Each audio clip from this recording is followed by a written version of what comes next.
Bom dia a todos. É com grande satisfação que daremos início ao nosso primeiro webinário da Maia Sociedade de Advogados. Nossa ideia é que mensalmente veiculemos esse webinário com as temáticas mais atuais do mundo jurídico, sempre trazendo nossos sócios especialistas e buscando uma abordagem prática. Antes de iniciarmos o painel de hoje, anuncio que a Uniararas, Fundação Hermínio Ometo, em parceria com a Certifica do professor Paulo Mendonça e com a coordenação acadêmica do professor Luiz Fernando Maia, sócio fundador da nossa banca, ofertará um curso de pós-graduação em Direito Empresarial, com um viés eminentemente prático, algo distinto do oferecido pelo mercado, a partir de abril de 2021. Em breve traremos maiores detalhes. Então, dando início ao nosso webinário, um ano de lei de liberdade econômica. O que mudou? Inicialmente, através da medida provisória 881, o governo federal trouxe à tona a Declaração de Liberdade Econômica, posteriormente sancionada na Lei número 13.874 de 2019, que completou um ano no último dia 20. Em suma, a lei traz garantias para o livre mercado, analisa o impacto regulatório e dá várias outras providências. Diminuir a ingerência do Estado na atividade econômica é o objetivo. Temos como destaque o fim da prévia autorização para atividades econômicas de baixo risco, menor burocracia para obtenção de licenças, registros, alvarás. A lei visa incentivar os agentes econômicos, tanto nacionais quanto estrangeiros, a exercer atividade no país, com o objetivo de dinamizar nossa competitividade internacional. Busca-se maior segurança jurídica nos investimentos, tendo como objetivo afastar a estagnação econômica e o alto índice de desemprego que sempre nos assolou. Para isso, temos para o debate desta lei, da Lei de Liberdade Econômica, temos como convidados nosso sócio fundador da Maia Sociedade de Advogados, Dr. Luiz Fernando Maia, nosso diretor jurídico, Dr. Luiz Augusto Almeida Maia, nossa diretora de comunicação e presidenta da OAB Bauru, doutora Márcia Negrisoli, e o nosso coordenador do Departamento Civil e de Propriedade Intelectual, Dr. Henrique Somadossi Prado.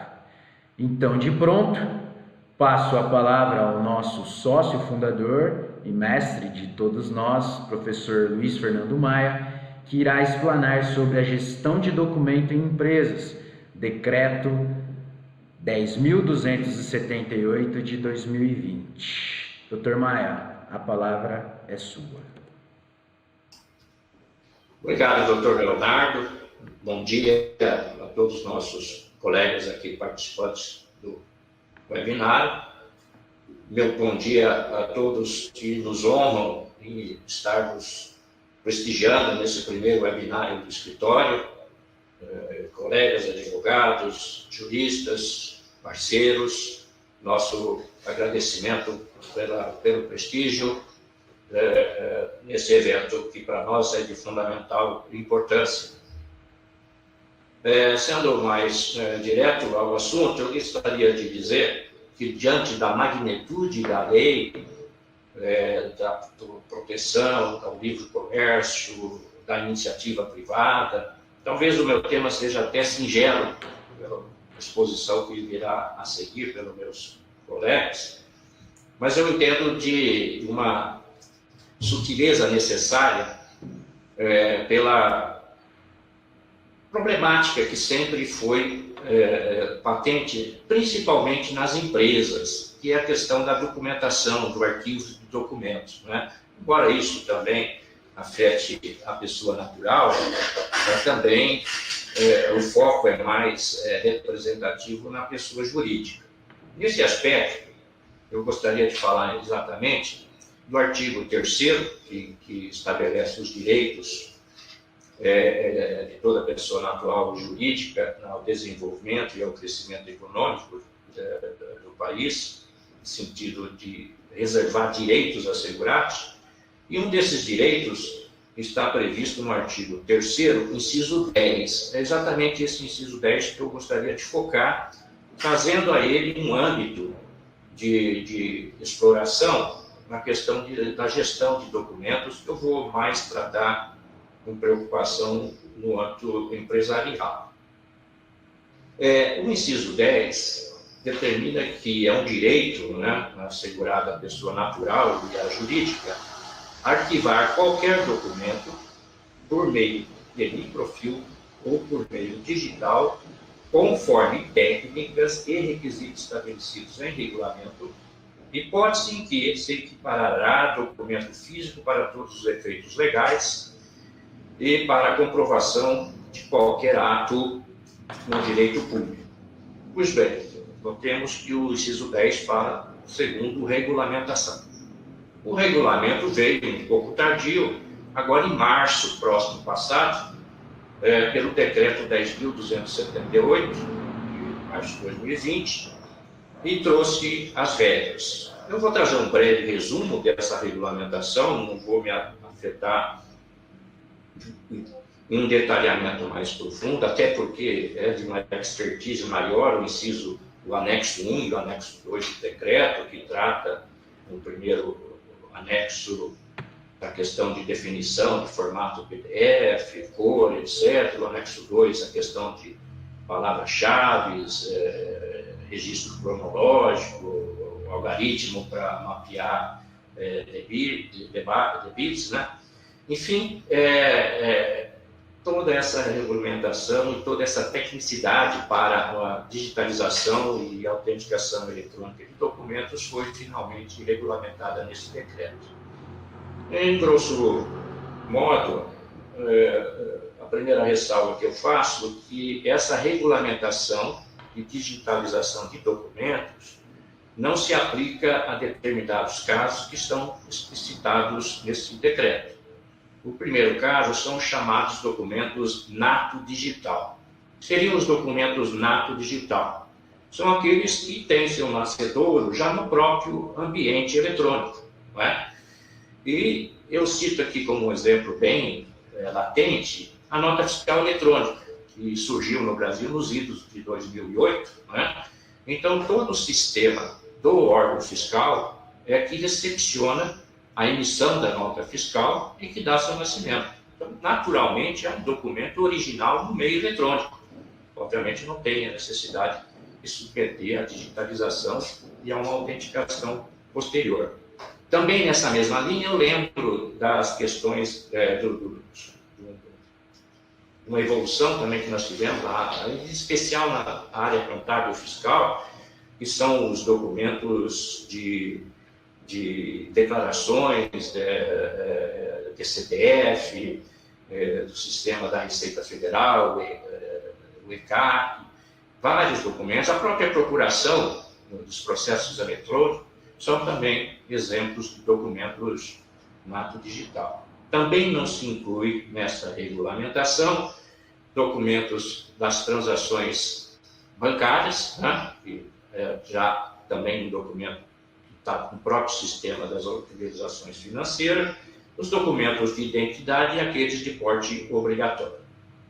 Fora isso, os documentos públicos em geral e os documentos particulares podem ser objeto da digitalização, autenticação, para lhes dar o mesmo efeito de um documento físico. Ou seja, substituir o documento físico através de um documento digitalizado que observe o regramento de digitalização e respectiva autenticação eletrônica, regrado no decreto 10.278. A questão da normatização do decreto, no artigo 5º, trata dos requisitos para a digitalização. Volto a focar que eu não vou me detalhar muito na questão técnica, mas quanto aos requisitos da digitalização, quando se tratar de documentos a serem apresentados para as entidades públicas, esses documentos devem ter assinatura digital, que é a assinatura do ICP Brasil, ela foi introduzida em 2001. Aqui eu já faço um primeiro parêntese que é necessário. Recentemente, agora em setembro, foram criadas 2 novas formas de assinatura digital, né, pela lei 14.093, se não me engano. Mais adiante eu especifico melhor. A assinatura simples e a assinatura avançada, digital. Uma primeira que permite acesso a informações mais simples do particular aos órgãos públicos, uma segunda para relações já com a área de maior complexidade, né? E aqui nós temos ainda a qualificada, que ficou designada para a assinatura original que nós tivemos de digitalização, de assinatura digital, que é a do ICP Brasil. Então, obedecidos os padrões do anexo 1 e do anexo 2, as assinaturas digitais que devem ser apresentadas para documentos que vão ser usados em órgãos públicos, devem ter assinatura do ICP Brasil. Então, aqui já tem uma questão que vai ter que ser adaptada, né? Está sendo exigida a assinatura mais complexa, né? A ICP Brasil, como agora, posteriormente à regulamentação do decreto 878, veio a lei introduzindo assinaturas digitais mais simples. Então, possivelmente, a forçosa necessidade da adaptação da legislação a esse âmbito, né? Já no âmbito dos documentos digitalizados de uso de particulares, é necessário destacar um primeiro aspecto, o meio de identificação do autor do documento. A forma em que será assinado o documento, vamos assim sintetizar. Isso fica ao livre escolha, a livre escolha das partes. Pode ser a assinatura normal, pode ser a assinatura que acabamos de mencionar, inovada, simples, avançada, ou até a qualificada. No caso da qualificada, em alguns tipos de documentos, ela vai ser sempre obrigatória. Mas não havendo a escolha entre as partes no contrato, essa menção expressa da opção da assinatura, a lei entende que ela vai ser a do IPC Brasil, né? A digital do IPC Brasil. Também aqui, volta a comentar, acaba sendo acolhida a opção, por omissão das partes, da mais qualificada, né? Enquanto tem a simples e a avançada. Então, acredito que haverá também a adaptação da lei pela inovação que aconteceu mais recentemente pela lei, agora me recordei o número 14.063. Foi de setembro agora de 2020. Responsabilidade pela digitalização dos documentos. É o artigo 8 do decreto que estabelece que a responsabilidade é do possuidor do documento físico. Não é? Quem detém o documento físico, a posse do documento físico, é o responsável pela digitalização. Uma questão que eu menciono é que a responsabilidade pela digitalização pode ser objeto de terceirização, né? Inclusive, é previsão legal nos documentos públicos a terceirização de contratos, né, públicos a particulares, contrato administrativo. Quanto à manutenção dos arquivos, as regras que estabelece o decreto é de que ele tem uma proteção contra a alteração e destruição. É um momento que aqueles que têm a expertise, né, vão desenvolver sistemas que trazem maior segurança e proteção aos arquivos que serão digitalizados. Há necessidade de imposição expressa que exista a indexação de metadados, ou seja, aqueles dados estruturados que permitam a classificação, a descrição, o gerenciamento dos documentos digitalizados e desse arquivo digitalizado, além de uma conferência do processo de digitalização. Embora o decreto não se aprofunde a dizer como se fará essa conferência, se haverá auditoria desse sistema de conferência. Preservação dos documentos, prazo que deve ser mantido os documentos digitalizados, prazo da decadência e prazo da prescrição, segundo as regras legais vigentes para esses dois institutos. Isso para os documentos particulares. Nos documentos públicos, se mantém a regra de uma lei de 1991, a lei 8.159, que trata do arquivo de documentos públicos, inclusive possui uma tabela de temporalidade de manutenção de documentos. Né? Então, nesse caso, ainda prevalece a regra dessa legislação de 91. Aqui eu toco agora o artigo 9º, que é onde eu quero lançar a minha polemização à questão da digitalização de documentos. Eu não quero dizer que eu sou contra a lei, eu acho que é uma necessidade tardia até que estamos recepcionando. E é uma obviedade, o mundo caminha para todo o processo virtual. O problema que a gente sempre verificou ao longo da história da digitalização de documentos é justamente o que está no artigo 9º que eu falo. Destruição imediata do documento físico. Né? Já que a lei assegura que aquele documento físico que vai ser digitalizado e autenticado eletronicamente passa a ser considerado o documento como se original fosse, substitui o documento físico, desnecessária a manutenção daquele. E essa destruição do documento físico, quer no momento que ela possa ocorrer, quer pela sua imediatividade, que o decreto 10.278 determinou, quer por alguns questionamentos que se fazem se um documento digitalizado pode ser realmente idêntico a um documento físico, e na verdade seria ele talvez uma mera declaração da existência de um documento original. Esse é o ponto que vem sendo polemizado em toda a história da digitalização, da busca da digitalização de documentos. E é um ponto importante, porque as empresas sempre, eu vou falar de empresa, eu lembro sempre que qualquer cidadão, uma pessoa natural, também está protegida pelo direito, né, da digitalização de seus documentos. Mas as empresas viveram sempre um calvário. Parte de suas sedes eram usadas apenas para arquivar documentos. Né? Esse problema foi praticamente solucionado quando veio os documentos nato digitais, né, os documentos contábeis, fiscais, a nota fiscal eletrônica, que praticamente dissipou parte desses arquivos. Né? Eram dezenas de milhares de notas fiscais físicas que deveriam ficar arquivadas pelo menos 6 anos para a segurança da empresa, livros fiscais, declarações contábeis fiscais, que hoje estão tudo já dentro do sistema eletrônico dos respectivos órgãos fiscais, são documentos nato digitais, como eu comentei. Documentos que surgiram em 2014, no caso do SPED, do ICF e outros documentos contábeis fiscais, e a nota eletrônica lá em 2008.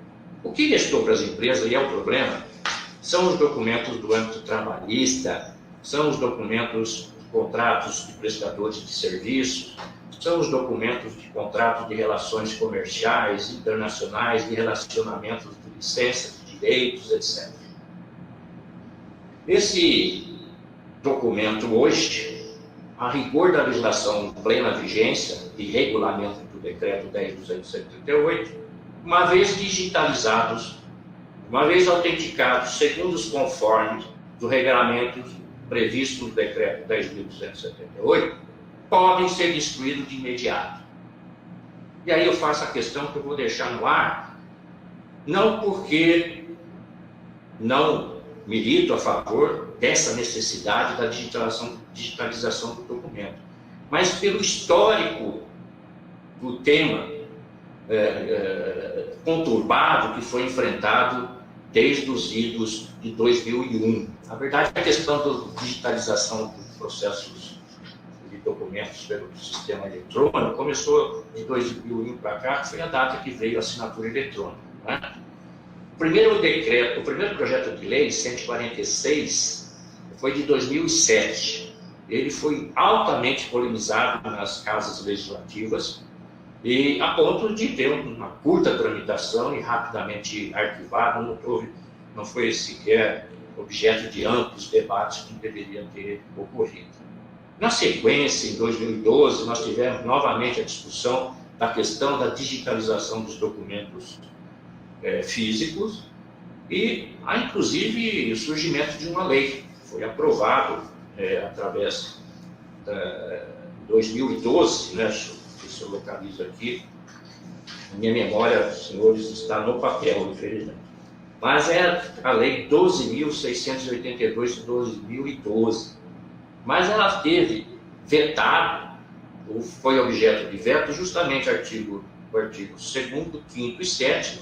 Um tratava da determinação que o documento digitalizado tem a mesma força que o documento físico, foi vetado.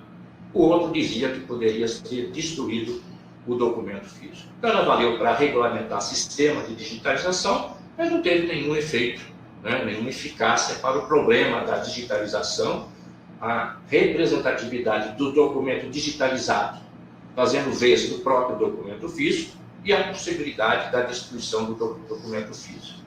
Na sequência, nós tivemos um debate novamente início de 2016, aliás, meados de 2016, e ele continuou por quase 3 anos sendo debatido, e foi, na verdade, atravessado, né, pelo inciso 10 da Lei de Liberdade Econômica, né. O curioso é que a nominação que o projeto de lei tinha, queima de arquivos, né. Dá para ver que há um foco já, pela própria nominação do projeto de lei, do que é polêmico, destruição de arquivo. Eu fiquei imaginar alguns deputados nos corredores ouvindo o termo queima de arquivos, né? Devem ter ficado preocupados, alguns devem ter faltado alguma sessão até identificar que a questão é o nome desse projeto de lei que pretendia a digitalização dos documentos físicos para torná-los com a mesma eficácia, com a mesma validade de um documento original.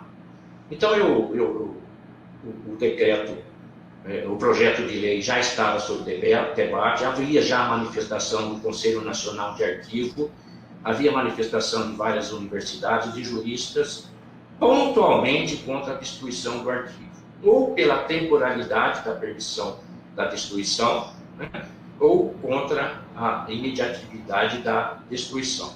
Esse tema foi, no fim, resolvido de uma forma mais prática, vamos dizer assim, pela inclusão do inciso 10 no artigo 3º e a regulamentação agora no decreto. E surge, assim, a minha questão final, a nossa segurança jurídica de destruir o arquivo. Primeiro, imperioso fazer a digitalização dos arquivos físicos, a autenticação, a sua organização, a gestão desses documentos, até porque ela vai ser um instrumento para a própria vida e formatação da Lei Geral de Proteção de Dados, né?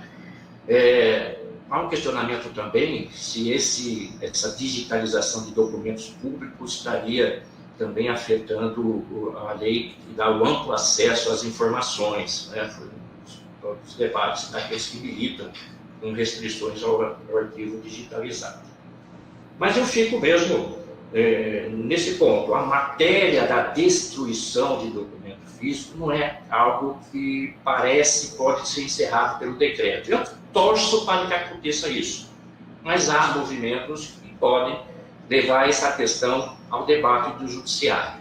Eu me preocupo ainda com outro ponto, a ineficiência, a incapacidade da administração pública cumprir a sua função nessa questão de simplificação e digitalização dos documentos públicos. Eu fiz um teste aqui com a prestigiosa colaboração do sócio do Dr. José Carlos, de nossos funcionários aqui do escritório, com a carteira de trabalho eletrônica, né? Como sabemos, a lei de liberdade econômica trouxe alterações no artigo 13, 14, 15, lá na frente do 29, da CLT. No 13, 14 e 15 tratou da carteira eletrônica, né, da CTPS eletrônica, dizendo que, preferencialmente, a carteira vai ser eletrônica. Vai ser um documento nato digital, não é? E fizemos um teste acessando pelo CPF dos funcionários as CPFs eletrônicas, e você fica até surpreendido com a qualidade do sistema, www.gov.br. E ao identificar o CPF, já aparece a carteira do funcionário com as últimas anotações, inclusive as alterações de jornada de trabalho recente, no caso da pandemia. Mas a gente verificou que aqueles que têm um tempo de serviço mais longo, né, não está lançado ainda os contratos anteriores, no máximo um contrato anterior ao atual registro. Isso preocupa, no sentido de que aqueles que estão há mais tempo de trabalho, quando buscar a aposentadoria, não pode se confiar totalmente no documento, na carteira digitalizada. Forçosamente, por segurança, vão ter que manter esse documento físico, né? Eu vejo também, se analisar hoje o pedido de aposentadoria, quando a gente falou toda essa simplificação, a substituição de documentos digitalizados, um dos itens do requerimento de aposentadoria é apresentar, e está vigente hoje, depois da lei, é apresentar os extratos da conta do FGTS assinado por um funcionário da Caixa Econômica Federal. Então, há vários pontos que as legislações periféricas vão ter que se adaptar. A própria conscientização do servidor público nessa evolução deve acontecer. E aí vem a pergunta do cliente: eu posso destruir o meu arquivo assim que eu fizer o processo de digitalização, obedecido todas as regras do decreto 10.278? A resposta do advogado seria: é possível, salvo o melhor juízo, numa situação dessa, né? Sempre sair pela transversal. Mas, na verdade, o conselho é dar um tempo e manter no paralelo, pelo menos até que a gente verifique se a questão vai polular o judiciário, se haverá questionamentos, se haverá alterações. Seguramente vai ter necessidade de adaptação pelas próprias modificações de assinatura. Então, eu acredito que hoje é um momento ainda de se iniciar o processo de digitalização, porque ele é necessário, é uma condição sine qua non para as empresas, todas as empresas, e ter essa cautela, talvez, também o particular, também a pessoa natural, de por um primeiro momento, até que tudo esteja bem sedimentado, manter um documento físico em paralelo e temporariamente. Ok? Esses são os breves comentários que eu queria trazer aos senhores. Perdão se eu extrapolei no tempo e pela singeleza do tema, mas eu acho que é um assunto de bastante interesse. Então, por enquanto, não vamos queimar os arquivos. Vamos ter cautela, né, doutor Leonardo? Opa! Eu pedi o cuidado para que todos fizessem uso aí do microfone e eu estava errando aqui. Doutor Maia, muito obrigado pela brilhante explanação. É um tema de grande importância. Aqui pelos comentários aqui, temos alguns colegas advogados lá do estado do Paraná, alguns ex-alunos também, alguns clientes nos assistindo, e aqui saúdo a todos. Passo a palavra agora ao Dr. Luiz Augusto Almeida Maia, nosso diretor jurídico, que irá explanar sobre a desconsideração da personalidade jurídica. Então a palavra é sua, Dr. Luiz Augusto. Bom dia a todos, né? Agradeço pela oportunidade. É um tema de interesse tanto dos juristas quanto dos empresários.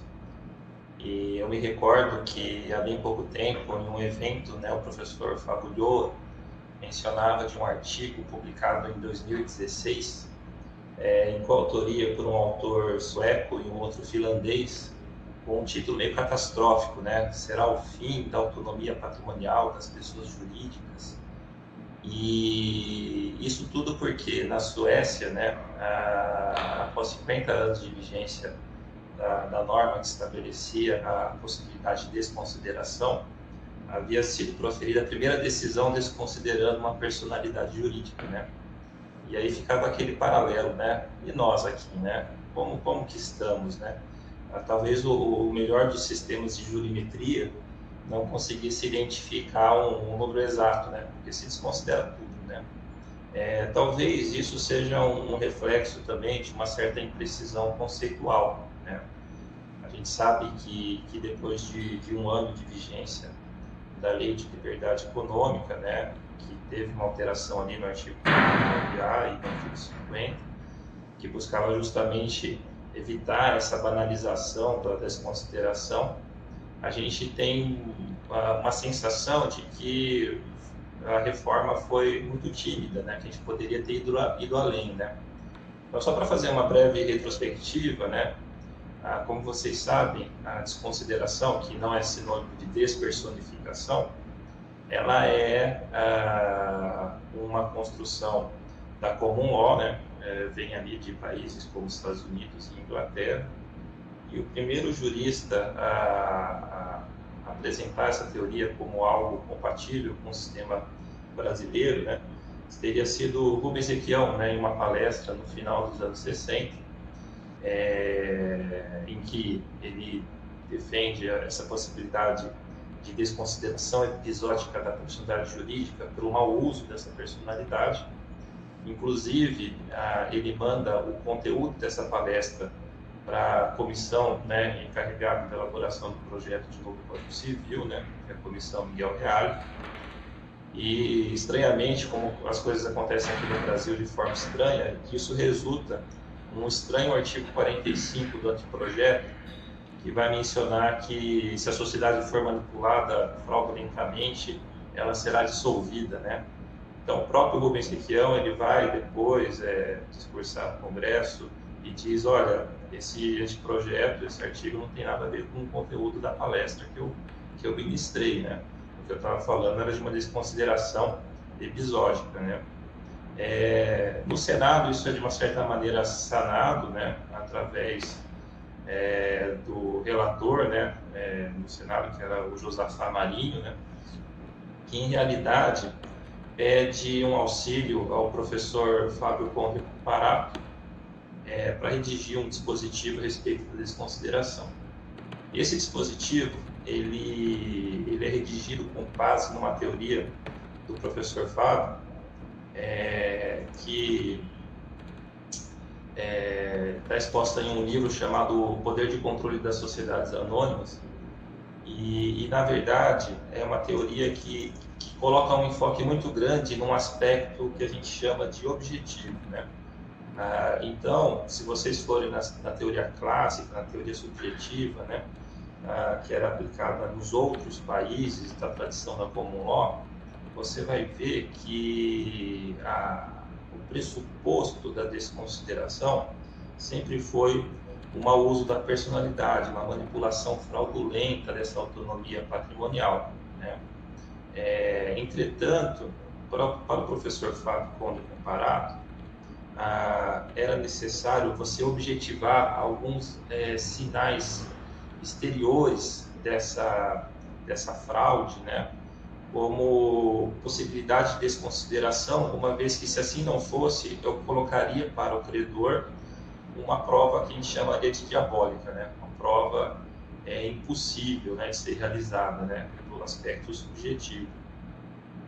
Então, prevaleceu então esse caráter objetivo, né, que talvez seja a causa de muitos dos problemas práticos que a gente vislumbra na jurisprudência, né. Uma questão interessante, né, que o professor Fábio Ulloa Coelho também coloca, é sobre a nossa imprecisão conceitual, né. A gente costuma chamar tudo de desconsideração. Então, a gente tem a teoria menor, a teoria maior, né, da desconsideração, mas quando a gente vai realmente, né, verificar hipóteses que não estão ali no artigo 50, né, como o artigo 2º, parágrafo 2º da CLT, ou o artigo 28, né, na realidade, do Código de Defesa do Consumidor, na realidade, você vê uma hipótese de ineficácia da personalidade jurídica, mas não necessariamente de desconsideração, porque não necessariamente existe fraude ali, né? Não existe um agir, né, uma manipulação fraudulenta da personalidade. O que existe é um requisito objetivo da lei, né? Então, por exemplo, né, a CLT vai dizer que quando um empregado trabalhar para um grupo econômico, ele vai poder demandar contra qualquer uma das pessoas jurídicas, né? A relação consumerista, né, vai dizer, olha, embora tenha um rol grande ali de hipóteses de desconsideração, no final tem um inciso que fala mais ou menos assim, olha, em qualquer outra hipótese em que o consumidor não conseguir ser ressarcido, vai ter desconsideração. E aí a gente tem exemplos também no Código Tributário Nacional, a gente tem exemplos na legislação ambiental, em que esse requisito fraudulento, né, ele não é, assim, uma caracterização necessária, né? E talvez seja esse o motivo da banalização, né? Porque se tudo é desconsideração, nada é desconsideração. E nesse sentido, né, assim, começando pelo artigo 50, né, do Código Civil, a gente tem ali uma tentativa de constrangimento epistemológico dos aplicadores, né? Eles poderiam muito bem ter dado um caráter mais subjetivo à desconsideração, mas eles preferiram manter essa desconsideração em termos objetivos, que seria uma desconsideração caracterizada pelo desvio de finalidade e pela confusão patrimonial, né? Então, se vocês pegarem a redação do caput do artigo 50, vocês vão ver que foi substituído a expressão decidir por desconsiderar, né? Trocamos o verbo. E então, assim, a redação atual ficou, né? Em caso de abuso de personalidade caracterizado pelo desvio de finalidade ou pela confusão patrimonial, pode o juiz, a requerimento da parte ou do Ministério Público, quando lhe couber intervir no processo, desconsiderá-la, para que os efeitos de certas determinadas relações de obrigação sejam estendidos aos bens particulares de administradores ou de sócios da pessoa jurídica beneficiados direto ou indiretamente pelo abuso. Esse acréscimo final, beneficiados direto ou indiretamente, me parece que deveria ter um impacto muito grande na jurisprudência, né? Por quê? Porque a gente tinha uma praxe em que a desconsideração se aplicava de modo indistinto a qualquer tipo de sócio ou acionista, né? Eu superava a autonomia patrimonial da pessoa jurídica e todos os sócios respondiam meio que solidariamente por toda a obrigação, independentemente deles ter 1%, 10%, poder de controle, sem poder de controle, né? E aí você tem a questão dos beneficiados, que na minha opinião, né, se eu estou tratando de fraude, beneficiado é aquele que comete a fraude, né? Pelo menos assim deveria ser, né? O que me preocupa é essa menção ao beneficiado indireto, né, do abuso, porque eu poderia considerar, por exemplo, que um sócio, um acionista que recebeu um dividendo maior por conta de uma fraude, ele seria considerado como beneficiado indireto. Para a gente não seria a melhor interpretação, né? Temos também aqui, né, o parágrafo 1º, né, para fins desse dispositivo, do dispositivo disposto nesse artigo, desvio de finalidade é a utilização da pessoa jurídica com propósito de lesar credores e para a prática de atos ilícitos de qualquer natureza. Então, aquela ideia de constrangimento epistemológico, a opção foi definir de maneira rigorosa, criteriosa, o que é desvio de finalidade, o que é confusão patrimonial, né? Mas, veja bem, entre a MP e o projeto de conversão, foi suprimida a expressão utilização dolosa, né? E é engraçado, porque para mim é uma mudança inócua, né? Na verdade, a PGFN fez uma pressão grande, falou, não, isso aqui não pode tirar, tem que tirar a expressão dolosa, mas eu não vejo a possibilidade de você cometer um desvio de finalidade de maneira culposa, né? Ou desvio de finalidade da pessoa jurídica. Então, eu ainda acho que esse âmbito subjetivo deveria ter sido melhor trabalhado, né? Tem a questão da classificação do que se entende por confusão patrimonial, né? Nesse espírito de precisão terminológica, de restringir a atuação da jurisprudência, mas, para mim, o inciso 3º desse artigo, ele acaba com qualquer intuito de constrangimento, né? Porque enquanto o inciso 1º desse parágrafo 2º vai dizer que confusão patrimonial pode ser caracterizada pelo cumprimento repetitivo pela sociedade de obrigações do sócio ou do administrador, qualquer transferência de ativos ou passivos sem efetiva contraprestação poderia caracterizar essa confusão. O inciso 3º coloca assim: outros atos de descumprimento da autonomia patrimonial, né? Então aqui cabe qualquer coisa, né? A gente tem a menção para terceiro, né? Em relação à questão da desconsideração inversa ou invertida, né? Em que a gente vislumbra uma utilidade muito maior no âmbito daqueles processos de família, né? Então, quantas vezes a gente não vê aqueles casos em que um dos cônjuges, para evitar partilha, integraliza bens em holdings, né? Esse tipo de coisa. E aqui a gente tem algumas coisas, né? Até o professor Silvio Venosa critica, né? Fala assim: poxa, mas essa lei da liberdade econômica choveu no molhado, ela acabou colocando algo que é óbvio, né? Mas às vezes a gente precisa dizer o óbvio, principalmente no Brasil, né? Em que existe um uso totalmente anacrônico do instituto, né? Então, para quarto vai dizer que a mera existência de grupo econômico, sem a presença dos requisitos de trato caput, não autoriza a desconsideração, né, da personalidade. Na realidade, se vocês forem no artigo 266 da lei das SAs, né, a gente tem também um princípio muito parecido, né, que as empresas do grupo guardam a sua autonomia, né. Aí até concordo um pouco com o professor Silvio Venosa, né, eu coloco o parágrafo 5º vai dizer: não constitui desvio de finalidade a mera expansão ou alteração da finalidade original da atividade econômica específica da pessoa jurídica. Quer dizer, se a empresa crescer e desenvolver outras atividades, né, isso por si só não caracterizaria um desvio de finalidade. Então,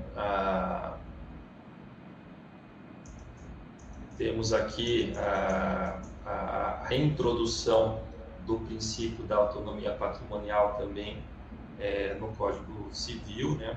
A gente tinha antes, no artigo 20 do Código Civil de 1916, né, a expressão: as pessoas jurídicas têm existência distinta de seus membros, né, e agora o 49A, né, meio que repristina isso, para dizer que a pessoa jurídica não se confunde com seus sócios, associados, instituidores ou administradores. Embora para a gente isso seja algo trivial, né, para quem milita assim, no direito empresarial e societário principalmente, às vezes o óbvio precisa ser dito, né, porque se você não coloca isso no Código Civil, né, nunca vai ter um comentário num livro, numa aula, né, a respeito da questão da autonomia patrimonial, vai se passar batido em relação a essa questão. Aqui também, né, uma outra pergunta, né, porque o parágrafo único do 49A vai falar que a autonomia patrimonial das pessoas jurídicas é um instrumento lícito de alocação e segregação de riscos estabelecido pela lei com a finalidade de estimular empreendimentos para a geração de empregos, tributo, renda e inovação em benefício de todos, né. Aqui, o que é importante ponderar é que, normalmente, a lei estabelece aquilo que é ilícito, né? Não aquilo que é lícito. Mas, mesmo assim, é interessante a gente reforçar esse conceito de autonomia patrimonial no sentido macroeconômico, né, da sua utilidade, da segregação de risco, do incentivo de investimentos, porque assim, existe uma pré-compreensão hoje de que a autonomia patrimonial é instrumento de fraude, né? Como se isso fosse uma correspondência imediata. Então, assim, para concluir mais ou menos, o que eu penso é que a reforma ela ajudou em alguns pontos, né, principalmente nessa questão de você tentar avaliar o benefício, né, do sócio para fins de incluir ele no polo passivo, né?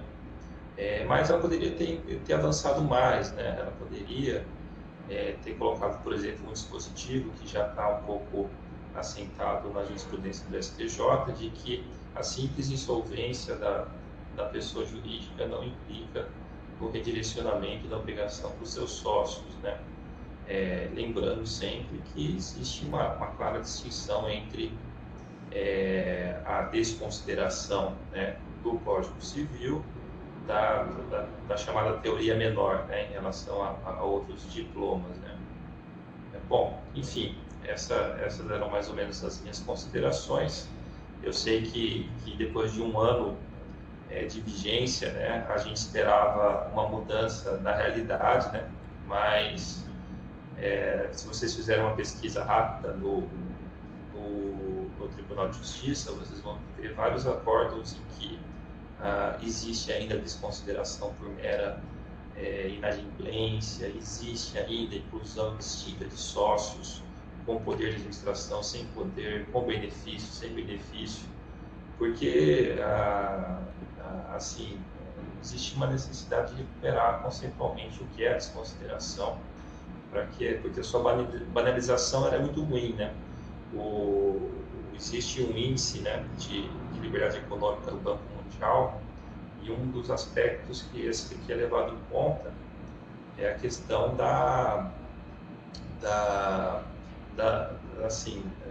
do ambiente normativo e regulatório, né, do país, né? E assim, um ambiente em que você não tem autonomia patrimonial, você não tem condições de avançar em relação a essas questões macroeconômicas, né? Bom, enfim, obrigado pela oportunidade. Devolvo a palavra para o Dr. Leonardo. Um abraço.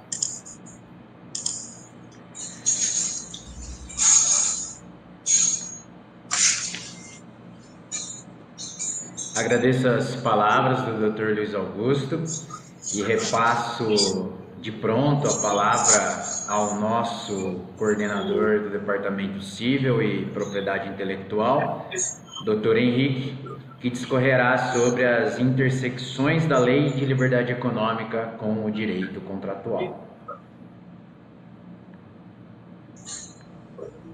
Obrigado, Dr. Leonardo.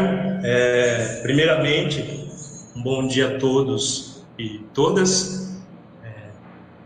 Gostaria de iniciar dizendo que a Lei de Liberdade Econômica ela é fruto, então, da conversão da ANB 881, de abril de 2019, e ela tinha o escopo declarado, né, de superar os obstáculos ao empreendedorismo no território brasileiro. A lei, na verdade, ela tenta equilibrar o exercício adequado da liberdade econômica e os demais princípios protegidos constitucionalmente. Voltando os olhos para o tema do meu painel, que são as intersecções da Lei de Liberdade Econômica no direito contratual, mais especificamente no artigo 421 do Código Civil, eu vou tentar responder a pergunta desse nosso webinário: o que mudou em um ano da Lei de Liberdade Econômica para o direito contratual? Eu vou fazer isso, primeiramente, revisitando brevemente, né, as alterações promovidas no artigo 421 do Código Civil, para depois apresentar um resultado de uma pesquisa que eu coordenei com o auxílio do nosso ilustre estagiário Diego, aqui do escritório, a quem eu agradeço fortemente desde já. O novo artigo 421, incorporado pela Lei de Liberdade Econômica, ele propõe, na verdade, uma releitura da função social do contrato. A função social do contrato, ela sempre foi atrelada àqueles valores de probidade, boa-fé, equidade, justiça contratual. Mas agora ele deve ser atualizado à luz da Declaração dos Direitos da Liberdade Econômica trazidos pela Lei de Liberdade Econômica. A primeira alteração ocorreu no parágrafo 1º do artigo 421, né, que é o prevalecimento do princípio da intervenção mínima e excepcionalidade da revisão contratual nas relações contratuais privadas. Essa redação, ela não deixa dúvidas acerca da autocontenção, né, que deve ser praticada pelo judiciário em sede de revisionais de contratos privados. E já aqui cabe algumas críticas feitas já à época da publicação da lei por dois professores civilistas muito conhecidos, o professor Flávio Tartucci e o professor Anderson Schreiber, né? Para o professor Flávio Tartucci, a revisão contratual já não era uma regra em nossa realidade jurídica, né? A revisão sempre tinha que ocorrer em caráter excepcional. Isso é que ocorre no âmbito da imprevisão da onerosidade excessiva que a gente tem previstos lá nos artigos 317 e 478 do Código Civil. Então, só previsto o elemento da imprevisibilidade que você poderia, né, promover a revisão contratual. Então, para o professor Tartucci, o dispositivo não produzirá efeitos relevantes no modo como a revisão contratual é aplicada na prática jurisprudencial brasileira, né? Já o professor Anderson Schreiber, ele fala sobre a inexistência da intervenção mínima do Estado. Para ele, a intervenção é imprescindível para assegurar a própria força vinculante dos contratos. Então, nós vemos aqui que já à época da publicação da lei, nós já tínhamos essas críticas, né, sobre poucas mudanças que produziriam essas alterações na relação contratual. Passando agora ao artigo 421-A, que foi inserido também no Código Civil, como decorrência da Lei de Liberdade Econômica, ele prevê a consagração da presunção relativa da paridade e da simetria econômica nos contratos civis e empresariais. O que significa a garantia de menor intervenção nos contratos paritários. E contratos paritários, só reforçando aqui, como sabemos, são aqueles negociados, né, cujo conteúdo é discutido entre as partes. E essa presunção ela só poderia ser afastada, então, no caso de um contrato de adesão, ou seja, naqueles em que não há negociação de minuta, uma das partes apenas assina ou pouco modifica o conteúdo apresentado pela outra parte. Aqui é importante frisar, em relação aos contratos empresariais, que o STJ já admitia amplamente a prevalência dos princípios da autonomia, da vontade e força obrigatória das avenças. Então, isso já era um cenário que ocorria mesmo antes do advento dessas alterações pela Lei de Liberdade Econômica. Outras garantias que foram trazidas ali pelo artigo 421-A, nós temos a possibilidade de estabelecer parâmetros objetivos, né, para a interpretação das cláusulas e dos seus pressupostos de revisão ou de resolução.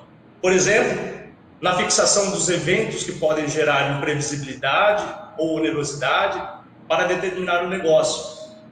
Aqui ganha relevância esse momento excepcional que nós vivemos também da pandemia, né? Porque quem incluiria uma cláusula de revisão ou de resolução do contrato na hipótese de uma pandemia, por exemplo, há 6, 7 meses atrás?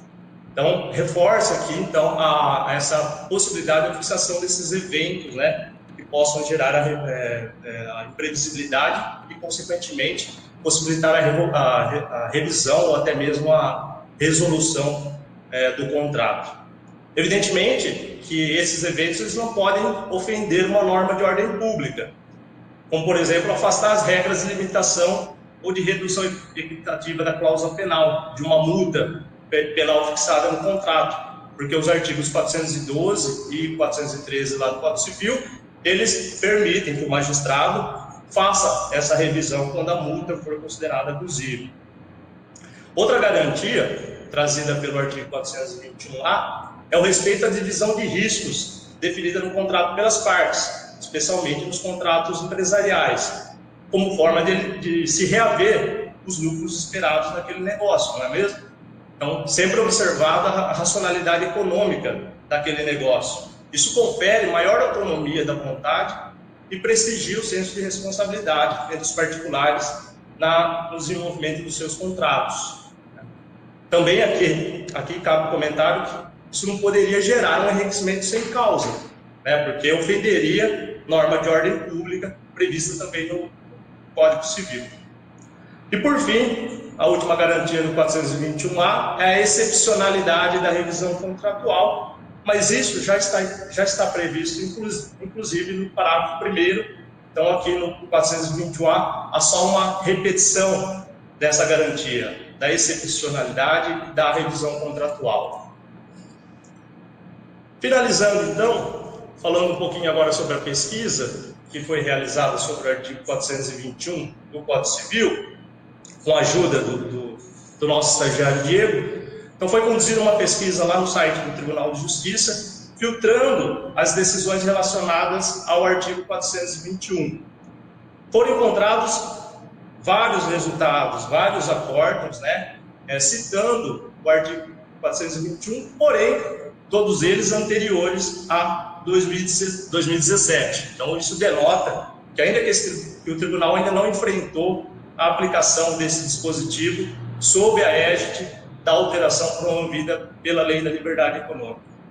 Aí, numa pesquisa um pouquinho mais abrangente, que nós fizemos através do buscador Google, encontramos apenas um acórdão, esse acórdão do Tribunal de Justiça do Distrito Federal, aplicando expressamente o artigo 421-A. Eu vou pegar ele aqui, é a apelação civil, é uma apelação civil, né, que foi julgada em 12 de 8 de 2020, eram partes uma loja de óculos e acessórios contra um shopping center, portanto, uma relação locatícia, né, e a discussão era sobre a abusividade de uma cláusula contratual no contrato de locação que previa o pagamento de uma taxa de transferência na hipótese de alteração do quadro societário do locatário. Na sentença de primeiro grau, houve improcedência do pedido da loja de óculos e o resultado do julgamento da apelação interposta pelo autor foi negativa de provimento ao seu recurso. É importante destacar que o acórdão ele fundamenta a decisão com menção expressa do 421-A, incluído pela Lei de Liberdade Econômica. Então, destaque aqui, inclusive, para um trecho do acórdão que diz o seguinte, que apenas em casos excepcionais restará justificada a intervenção do Poder Judiciário para resolver eventual desequilíbrio nas relações contratuais civis, principalmente diante da presunção de paridade e simetria das avenças. Então, os desembargadores, o julgamento dessa apelação, fazendo uso aí do dispositivo legal 421-A, incluído pela Lei de Liberdade Econômica, nesse caso em específico. Concluindo, então, o que mudou? Em que pese a escassez de jurisprudência relacionada ao artigo 421, que é posterior à publicação da lei, mas considerando a excepcionalidade da revisão contratual já prevalente no cenário anterior à Lei de Liberdade Econômica, eu posso concluir que, passado um ano, quase nada mudou. Então, acho que eram essas as considerações que eu tinha para fazer em relação às intersecções da Lei de Liberdade Econômica com o Código Civil, mais especificamente no direito contratual, e concluindo que, até o momento, realmente muito pouco mudou em relação a essa alteração. Obrigado a todos. Agradeço, Dr. Henrique, pela brilhante explanação, assim como foi feita pelo Dr. Luiz Augusto e pelo Dr. Maia. E, de imediato, passo agora a palavra à nossa diretora de comunicação, primeira presidenta mulher da história da OAB Bauru, doutora Márcia, que irá tecer as suas considerações acerca do que foi impactado pela lei na área trabalhista. Bom dia, doutora Márcia. Bom dia, doutor Leonardo, obrigada pelas palavras, bom dia aos meus colegas de escritório, aqui que dividem comigo essa mesa virtual, bom dia a todos e todas que nos acompanham pelo YouTube. Como o doutor Leonardo bem disse, a gente vai fechar aqui o nosso webinário trazendo os aspectos trabalhistas da Lei da Liberdade Econômica. E o texto inicial da medida provisória da liberdade econômica, ele era um tanto quanto mais arrojado do que o que foi aprovado ao final. A medida provisória, ela chegou inclusive a ser chamada de mini reforma trabalhista. Mas sob esse enfoque, então, sob esse aspecto trabalhista, o texto, ele teve um verdadeiro enxugamento quando da sua análise pela Câmara dos Deputados e também pelo Senado Federal. E algumas das regras tipicamente trabalhistas, elas acabaram sendo retiradas desse texto. Então, esse texto inicial, que era para ser um pouco mais arrojado, ele acabou retirando algumas questões que eram muito aguardadas pelos empregadores, mas que então foram retiradas, e eu quero aqui destacar 2 pontos que foram retirados dessa legislação e que realmente eles poderiam impactar fortemente o nosso direito do trabalho no dia a dia das empresas. Então, os artigos que tratavam da compensação de descansos e feriados, eles foram retirados, e também aquela autorização generalizada de trabalho aos domingos não passou, né, quando da sua análise pelo Congresso Nacional. Então, o trabalho aos domingos, ele permanece, a autorização, ela permanece limitada àquela lista de atividades previstas em lei ou condicionada à autorização administrativa. No âmbito do direito do trabalho, então, houve a redução, né, de alguns ônus que eram impostos pela legislação aos empregadores, no intuito de simplificar a vida desses empregadores, de desburocratizar alguns procedimentos, né, já que esse é um dos principais intuitos, objetivos dessa legislação. E dentre as mudanças que ficaram, nós vamos destacar, então, as principais delas sob esse ponto de vista trabalhista.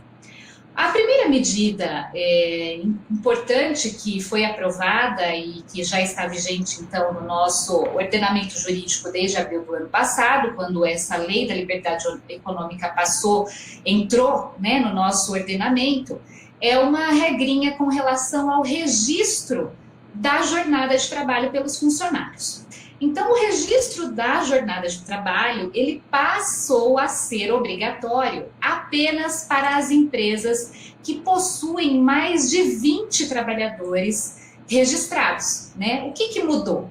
Mudou que antes essa regra ela já existia, mas estavam dispensados do registro da jornada de trabalho as empresas que tinham em seus quadros até 10 funcionários. Então, vejam que esse limite apenas aumentou, né? Então, de 10 para 20 funcionários. As empresas, então, que possuem mais de 20 funcionários em seus quadros, elas estão obrigatoriamente, devem fazer esse registro da jornada, né? Mas vejam que a gente não está aqui em nenhuma situação de supressão de direitos trabalhistas, ao contrário, né?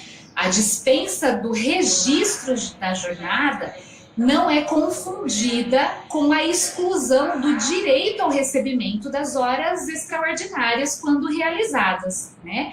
Essas horas extras são devidas sempre que prestadas, independentemente do número de funcionários que essa empresa possui. E aqui vale lembrar que caso a empresa adote algum regime de compensação de horas de trabalho, né, como banco de horas, por exemplo, então a existência desse registro da jornada, ela é essencial, né, para viabilizar esses sistemas de compensação, então, de jornada de trabalho, ainda que o estabelecimento tenha menos de 20 empregados. Mas eu penso que é uma medida que veio sim a desburocratizar, em especial as pequenas, né, para as pequenas empresas que contam então com menos de 20 funcionários registrados. Também tivemos uma medida interessante que permitiu o registro de ponto por exceção. O que significa isso então? A Lei da Liberdade Econômica, ela incluiu na CLT, no artigo 74 da CLT, o parágrafo 4º. E dessa forma, a lei passou a autorizar que o empregador efetue o controle apenas da jornada extraordinária, desde que haja um acordo coletivo ou individual prevendo essa situação. Então, ficou mais ou menos assim, a jornada ordinária, aquela jornada normal de trabalho, né, das 8 às 18, ela não precisa obrigatoriamente ser anotada no registro de ponto, né? E a jornada a extraordinária, sim. A ideia, né, desse registro de ponto por exceção é de que somente sejam anotados as situações excepcionais, como atrasos, faltas, trabalho em sábados, domingos, feriados, ou aquelas situações que fogem da rotina de trabalho pactuada entre a empresa e o empregado, né? Isso quer dizer, então, que os cartões de ponto, eles somente devem ser marcados de forma obrigatória nos dias em que o empregado, por qualquer motivo que seja, chegue atrasado ou saia antes do seu horário habitual, né? Então, essas situações excepcionais. Mas veja que embora seja uma medida inovadora trazida por lei, essa possibilidade ela já estava prevista desde 2011, numa portaria, a portaria 373, do então Ministério do Trabalho e Emprego, né? Hoje Ministério da Economia. Mas essa medida ela acabou caindo em desuso, né? Quando a gente fala que a lei, né, a portaria, o regramento não pegou no nosso país. Então, essa situação, aconteceu isso, não pegou no nosso país lá em 2011. E isso porque a portaria ela não foi aceita pelo judiciário, né? E esperamos para ver ainda a jurisprudência que vai se formar nesse aspecto, né? Mas prevemos que talvez o judiciário trabalhista ainda tenha uma resistência em aceitar apenas essa jornada de trabalho por exceção, o registro por exceção, mesmo com a previsão em lei. Vamos aguardar para ver a jurisprudência dos nossos tribunais trabalhistas. Uma outra medida interessante que passou, que foi alterada e que foi já antecipada pelo Dr. Maia é a substituição, né, da carteira de trabalho impressa, carteira de trabalho física, pela carteira de trabalho digital. E também o prazo para que o empregador anote a carteira de trabalho, faça a anotação daquele registro, né, daquele emprego na carteira, e o prazo para devolução da mesma, que existia na CLT de 48 horas, né? Esse regramento ele foi excluído da nossa CLT, bem como o artigo que mencionava uma multa pela retenção da carteira de trabalho.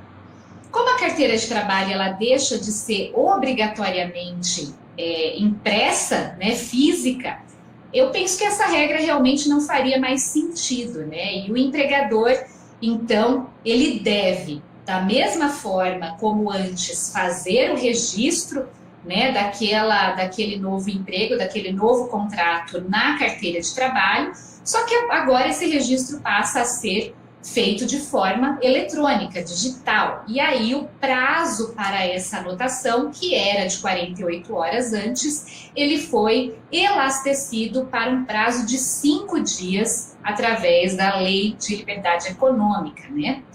Parece-me, então, acertado esse regramento, porque como sistemas informatizados de lançamentos trabalhistas, a carteira de trabalho física, ela deixa de ter tanta serventia.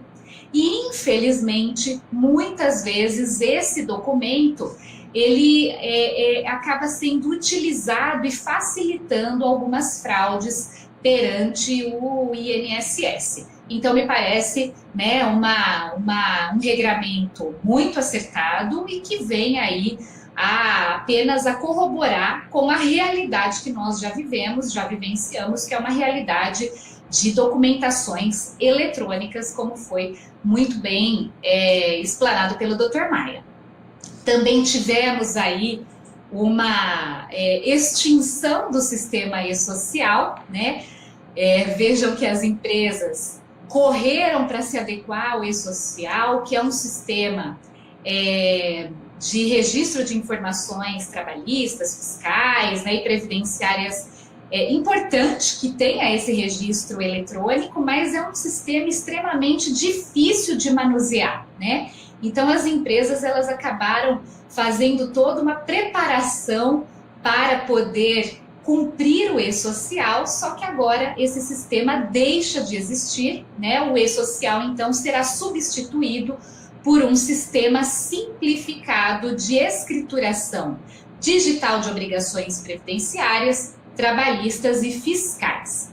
Mas até que esse novo sistema simplificado seja criado, né, o e-social permanece ainda com a obrigatoriedade de ser alimentado pelas empresas. E com essa promessa de um novo sistema simplificado de escrituração, que ainda não foi lançado, né, pelo Poder Executivo.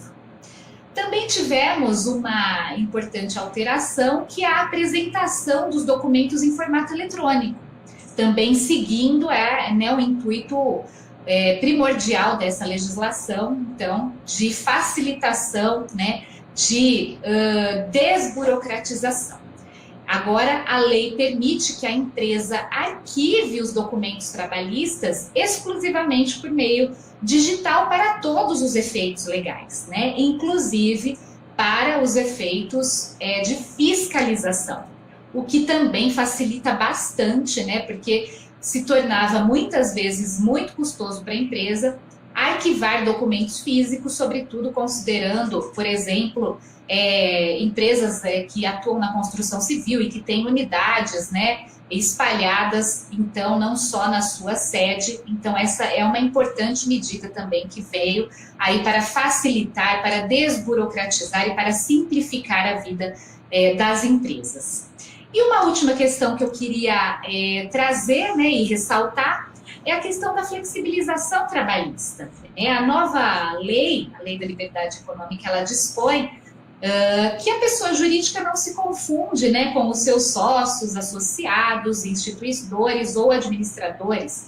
E nesse aspecto, o Dr. Luiz Augusto também já antecipou, mas isso também se vale para os processos, né, trabalhistas. Então, em caso de desconsideração da pessoa jurídica numa ação trabalhista, né, os efeitos de determinadas obrigações se estendem apenas aos bens particulares desses administradores ou de sócios que tenham sido beneficiados direta ou indiretamente pelo abuso de direito e não mais em toda e qualquer situação. Então, né, com esses aspectos trabalhistas, nós fechamos o nosso webinário. Procuramos trazer aqui os aspectos que nós entendemos ser mais importantes, né, sobretudo com essa finalidade especial da lei, que é essa simplificação, né, e desburocratização. Devolvo a palavra ao Dr. Leonardo e já faço o convite a todas e todos que se inscrevam no nosso canal do YouTube, pois, como foi mencionado, nós pretendemos fazer, então, webinários mensais sobre os assuntos mais atualizados na área do direito. Obrigada e devolvo para você, Dr. Leonardo.